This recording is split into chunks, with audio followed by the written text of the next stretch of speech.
أجر حسن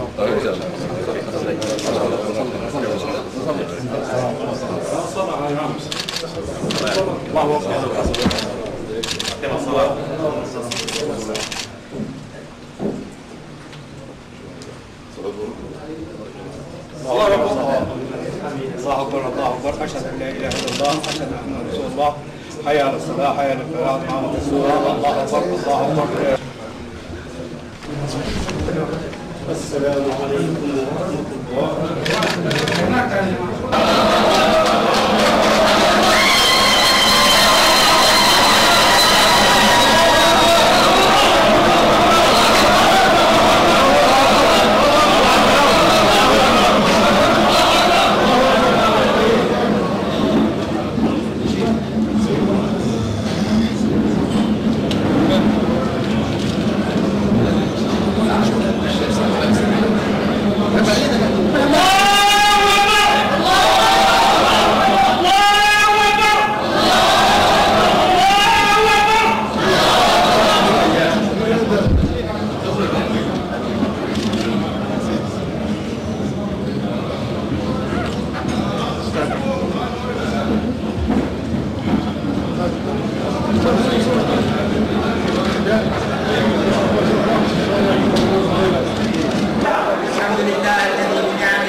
وأنعم على الأخ السيد الرئيس بنعمة الصحة والعافية.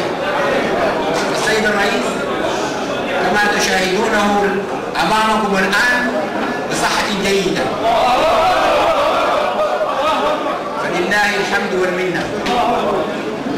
ويسعدني أن أبشر الشعب السوداني بأن الأطباء الذين أشرفوا على علاج الأخ الرئيس قد أكدوا لنا بأن الأخ الرئيس بصحة تامة. وأود في هذه السانحة أن أتقدم بالشكر للأخ الدكتور قاسم القصري المدير العام التنفيذي المشرف على مستشفى الملك فيصل التخصصي ومركز الأبحاث الطبية الذي أشرف على علاج الأخ الرئيس. وأود قد حرص في زيارة عفوية أن يزور السفارة، أن يزور بيت السود، أن أقدمه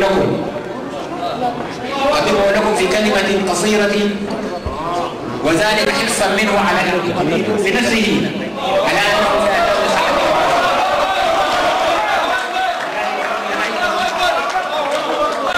قبل أن نغادر مكان هذا.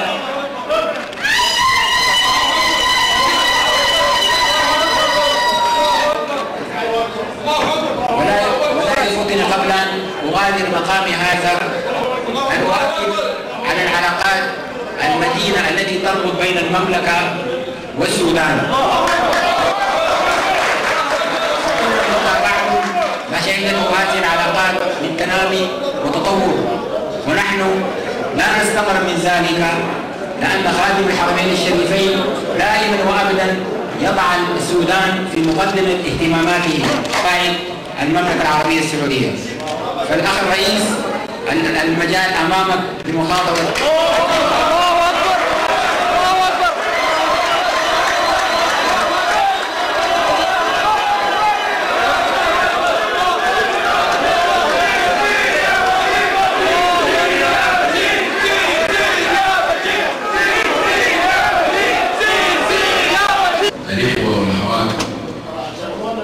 الشعب السوداني في المملكة العربية السعودية.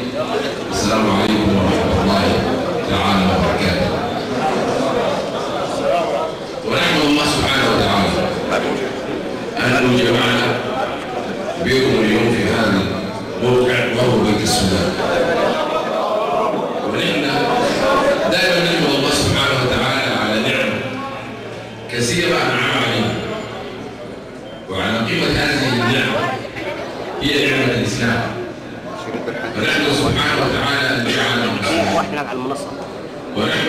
جعلنا من أمة محمد صلى الله عليه وسلم خير أمة أخرجت للناس، وما زادني شرفا وتيها وهو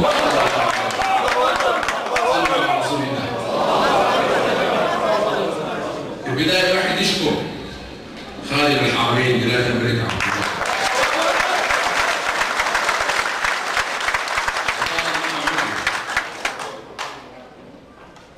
ووفقه للعمل الخيري دائما، لأنه اتصل بي في يوم الوفاة أول حاجة مهنئا بالعيد، ومؤكدا لي أنه هنا جاهزين وفي انتظارك، لأنه سمع كثيرا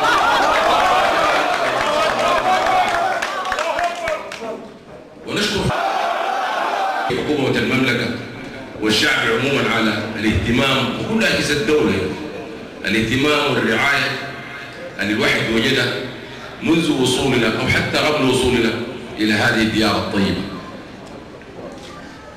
وظلموا وناس حقوق الراحة وناس مشغول الكلام، ومحتاجين الواحد كده لحياة تطهر برضه يعني إن شاء الله.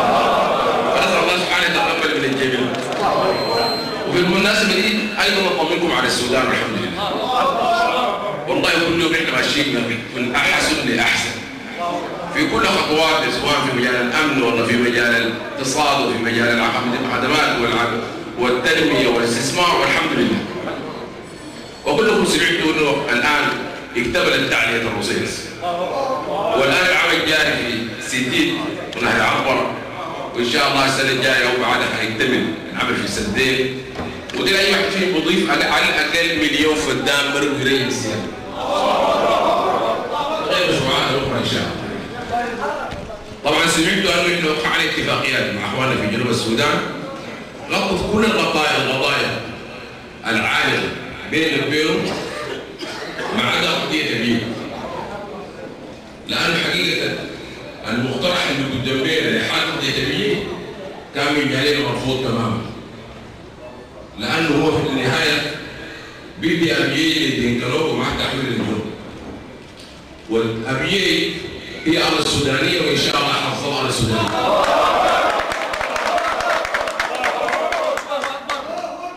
ومبلغ بأي حال يحولها لأن تكون هي أرض لدينكلوك أو أرض تابعة لجنوب السودان، لأن هي أصلا أرض مسيرية، والمسيرية حقيقة اللي استضافوا الدينكا فيها بحكم طريقة عيش المسيرية مع معاش المسيرية وهم رحل، لكن الدينكا لأنهم مستغرين فمحكمة التحكيم أدى الدينكا بتاع النور دينكلوك الحق بأنه يكونوا مواطنين في هذه المنطقة، لكن ما حرم المسيريين يكونوا هم وأنه أبيي حتظل هي أرض جنوب السودان، والسيادة الآن فيها للسودان، لأن الحدود بين السودان وجنوب السودان هي حدود 1/1/56 1 السودان.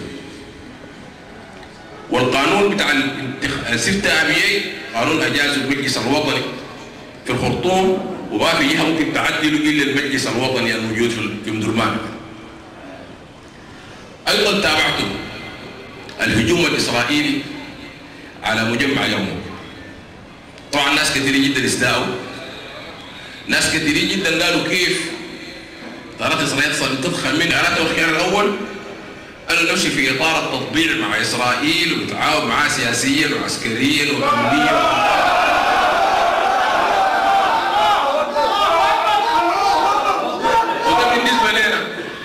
خط احمر، واسرائيل هي العدو الصهيوني والعدو وحتصل اسرائيل هي العدو الطيب. ولكم شكرا جزيلا وجزاكم